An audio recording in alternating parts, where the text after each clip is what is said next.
Hello दोस्तों, कैसे हैं आप लोग सब। होपफुली आप लोग सब ठीक होंगे, खैरियत से होंगे, फिट एंड फाइन होंगे। आईपीएल शुरू और मज़ेदार मैच हुआ। गेम पे आने से पहले same request, please subscribe, comment and like on my channel. अगर आपको अच्छा लग रहा है तो प्लीज़ इसे सब्सक्राइब करें। आपके राइट हैंड साइड पे एक ऑल करके बटन है, एक बेल बटन है, उसे आप क्लिक करके ऑल कर देंगे तो आपको नोटिफिकेशन के साथ ही सब्सक्रिप्शन भी पूरा हो जाएगा। तो गेम पे आ जाते हैं। और जैसा मैंने कल कहा था, गुजरात टाइटंस फेवरेट से मैच जीतने के लिए, और गुजरात टाइटंस ने ये गेम आखिरी ओवर में जीत लिया। एक अच्छा मैच हुआ जहां गुजरात टाइटंस चेस कर रहा था और हमेशा कंफर्टेबल लगा। टॉस जीता गुजरात टाइटंस ने और चेन्नई सुपर किंग्स को बैटिंग दी। और चेन्नई सुपर किंग्स की बेहतरीन शुरुआत थी। ऋतुराज गायकवाड़ तो ऐसा लग रहा था कि हर गेंद पे वो इतना इतना टेक्निकली परफेक्ट शॉट्स खेल रहे थे कि उन्हें आउट करना नामुमकिन लग रहा था। उनकी बाउंड्रीज, उनके सिक्स, सब कोई भी ऐसा नहीं लगा कि कुछ उन्होंने स्लॉक किया हो या हार्ड हिट लगाने की कोशिश की हो। सब टाइमिंग के शॉट्स थे। ग्राउंड पे बोलो, उन्होंने सिक्स भी जो मारे लेग साइड पे, पुल पे, कवर्स के ऊपर जो उन्होंने सिक्स मारा है वो तो बेहतरीन शॉट था। और उन्होंने उन्होंने कहीं भी उनके पावर का यूज़ नहीं किया, सब टाइमिंग शॉट्स थे। और वो वही बड़ी बात होती है अच्छे प्लेयर की, क्योंकि ऐसे प्लेयर को फिर आउट करना बहुत मुश्किल होता है, वो आपको चांस नहीं देता है। ऋतुराज की वजह से चेन्नई ने काफ़ी अच्छा गेम में प्रोग्रेस कर लिया था। इनफैक्ट 11 ओवर तक तो इन चेन्नई के 100 रन हो गए थे और ऐसा लग रहा था कि एक स्टेज पे कि 200 रन तो ये मारेंगे, जो उनकी बैटिंग आना बाकी थी। लेकिन दूसरे एंड से विकेट गिरती रही।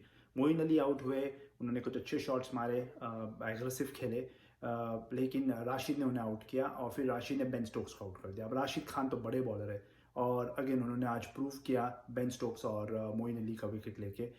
दोनों को उन्होंने अपने अपने स्पिन के जाल में फंसाया और दोनों दोनों आउट हो गए। बेन स्टोक्स थोड़ा मुझे अनफिट लग रहे, मुझे बेन स्टोक्स की फिटनेस पे डाउट है। फील्ड में भी वो एफर्ट लगाते दिखे नहीं ज़्यादा। और अगर आप उन्हें सिर्फ बैटिंग के स्टैंड पॉइंट से ही खिला रहे हैं ये फिटनेस लेवल पे, तो ये चेन्नई के लिए प्रॉब्लम है। ये हो सकता है कि वो अनफिट हो जाए, या तो उनका उनका उनका जो परफॉर्मेंस जो एक्सपेक्ट कर रहे हैं सब वो नहीं आए। जब बेन स्टोक्स आउट हुए, तब तब वो पॉइंट पर गेम बदला जब चेन्नई ने शिवम दुबे को भेज दिया। अब मेरे हिसाब से वो पॉइंट पे जडेजा को आना चाहिए था, क्योंकि जडेजा अच्छे फॉर्म में खेल रहे, टेस्ट मैचेस में रन्स बनाए हैं और निक में है। वो आते, वो थोड़ा सेट होते और फिर बाद में वो उनमें उनमें उनमें वो क्षमता है कि बड़े हिट्स बाद में मार के कवर कर सकते हैं। शिवम दुबे आए विद एक ही एजेंडा कि उन्हें हर बॉल पे मारना है। वो बैट को स्विंग करते रहे, बॉल लगा नहीं। प्लस उनकी कमज़ोरी हार्दिक पांड्या ने बेहतरीन बेहतरीन यूज़ की। उन्हें उन्हें शिवन दुबे को पूरा एक्सपोज कर दिया। जब शिवन दुबे बैटिंग करने आया तब उन्होंने अल्जारिस जोसेफ को लेके आए और अल्जारिस जोसेफ ने उन्हें कोई भी चांस नहीं दिया बड़ा हिट मारने का। शॉट, दो तीन शॉर्ट बॉल तो बेहतरीन शॉर्ट बॉल डाला जिस पे शिवम दुबे एकदम हिल गए। जब बॉल शॉर्ट होता है और उनकी बॉडी की तरफ आता है राइजिंग, तब वो बहुत डिफिकल्टी में होते हैं। वो उन्हें पता ही नहीं वो बॉल को कैसा कैसा कैसा मारना है या उसको कैसा डिफेंड करना है। वो बहुत एक अनयूजुअल पोजीशन में आ जाते हैं। और मुझे यही था कि अब गुजरात गेम में आ गया है। शिवम दुबे ने टाइम लिया, काफ़ी बॉल उन्होंने शॉर्ट बॉल पे रन्स नहीं आए। और उन्हें सिर्फ एक सिक्स मारा मोहम्मद शामी को, वो भी एक शॉर्ट बॉल था और जो जो जो इतना राइज नहीं हुआ तो वो उसे कनेक्ट कर गए, लेकिन दूसरे ही बॉल पे वो टॉप एज देके आउट हो गए।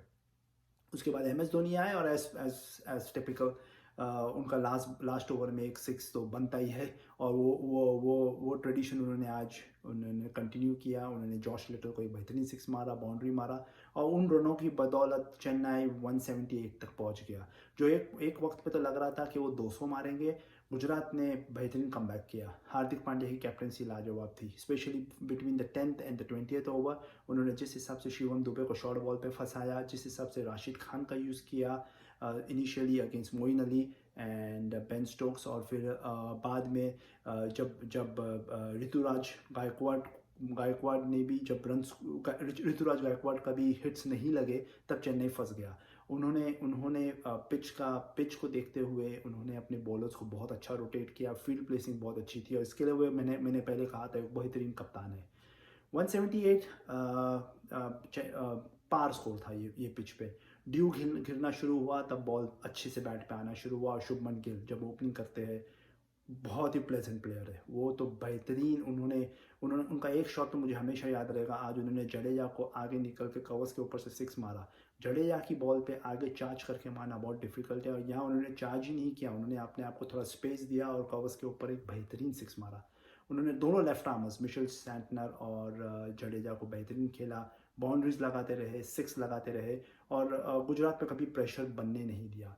चेन्नई के पास बॉलर्स की शॉर्टेज है। वो मुकेश चौधरी के जाने के बाद दीपक चहर को सपोर्ट करने वाला मुझे कोई बॉलर दिखता नहीं है। तुषार देशपांडे के पास पेस है, बट वो टोटली आउट ऑफ वेवर्ड लगे। उन्हें सब्स्टिट्यूट करके लाया गया था as an impact player in place of Ambati Rayudu. और जो ठीक था, एक बॉलर तो चाहिए था चेन्नई को, लेकिन उन्होंने कुछ असर नहीं छोड़ा। वो एक गेंद अच्छी डालने के बाद दो गेंदें बहुत ही बुरी डालते, या तो हाफ वॉली आती है या तो शॉर्ट बॉल डालते हैं।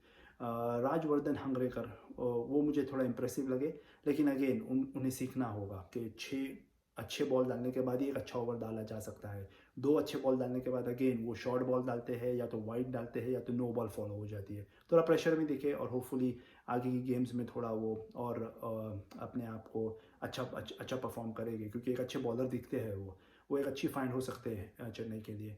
और चेन्नई के पास विकेट टेकिंग बॉलर कोई नहीं था। महेश थिक्शाना जो श्रीलंकन ऑफ स्पिनर है, वो न्यूजीलैंड में भी खेल रहे, वो 2-3 मैचेस के बाद ज्वाइन करेंगे चेन्नई की टीम को। तो चेन्नई के पास विकेट टेकिंग ऑप्शंस कोई भी नहीं दिखा मुझे। सिर्फ यही था कि जडेजा कुछ कर दिए, और उन्होंने जडेजा ने अपना एज यूजल किया काम। उन्होंने हार्दिक पांड्या को आउट किया, और वहाँ थोड़ा गुजरात फंस गया था। लेकिन अगेन शुभमन गिल के एंड से तो रन आ ही रहे थे, एक 4 एक 6, या तो चेन्नई एक बहुत ही गंदा बॉल डाल देता था जिसपे एक 4 एक बाउंड्री आ जाती थी। लास्ट में मैच आप देखेंगे स्कोर कार्ड तो ऐसा लगेगा उनका टाइट हो गया था, लेकिन गुजरात कंट्रोल में था। लास्ट में टेवटिया और राशिद खान ने अच्छे हिट्स लगाए, जैसे उन्होंने लास्ट सीजन में उन्होंने काफ़ी मैचेस ऐसे निकाले थे, और 12 बॉल में 19 रन आ गए थे, और टेवटिया और राशिद खान ने तो इससे भी ज़्यादा रन मारे हैं ये ग्राउंड पे लास्ट ईयर। तो उन्हें कुछ प्रॉब्लम नहीं हुआ। और राशिद खान का एक सिक्स बहुत बढ़िया था जिन्होंने दीपक चहार पे मारा। टेवटिया ने अच्छे से फिनिश किया। तो गुजरात टाइटंस, मैंने कल कहा था, एक बढ़िया टीम लग रही है। वो उनके पास बॉलर्स है, सामने विकेट टेकिंग बॉलर्स है, रन्स रोकने के लिए बॉलर्स है, वो एक कंप्लीट टीम लग रही है। और याद रखें, डेविड मिलर जो साउथ अफ्रीकन के बल्लेबाज है, वो अभी तक आए नहीं है, तो वो जब आ जाएंगे टीम में तो ये और स्ट्रांग हो जाएगी। इन्हें रोकना थोड़ा मुश्किल होगा। Gujarat Titans are looking very good. Chennai, ऐसा मैंने कहा, एक बॉलर की कमी है। महेश थिक्शाना जब आएंगे तो हो सकता है ये टीम कुछ और दिखे, लेकिन सीम बॉलिंग ऑप्शंस ढूंढना होगा। ये तुषार देशपांडे, उन्हें इम्प्रूव जल्दी करना होगा। पेस है, अच्छा पेस है, लेकिन वो काफ़ी लाइन और लेंथ पे बॉलिंग नहीं डालते हैं। चहर के साथ हंगरेकर वो थोड़े मुझे जैसा मैंने कहा, वो थोड़े मुझे इफेक्टिव लगते हैं। स्पिनर्स में मिचेल सैंटनर और जडेजा दोनों सेमनेस लगी। मुझे थोड़ा आश्चर्य हुआ कि धोनी ने मोइन अली को यूज़ नहीं किया। थोड़ा वेरिएशन आ जाती, देखते वो क्या कर सकते थे।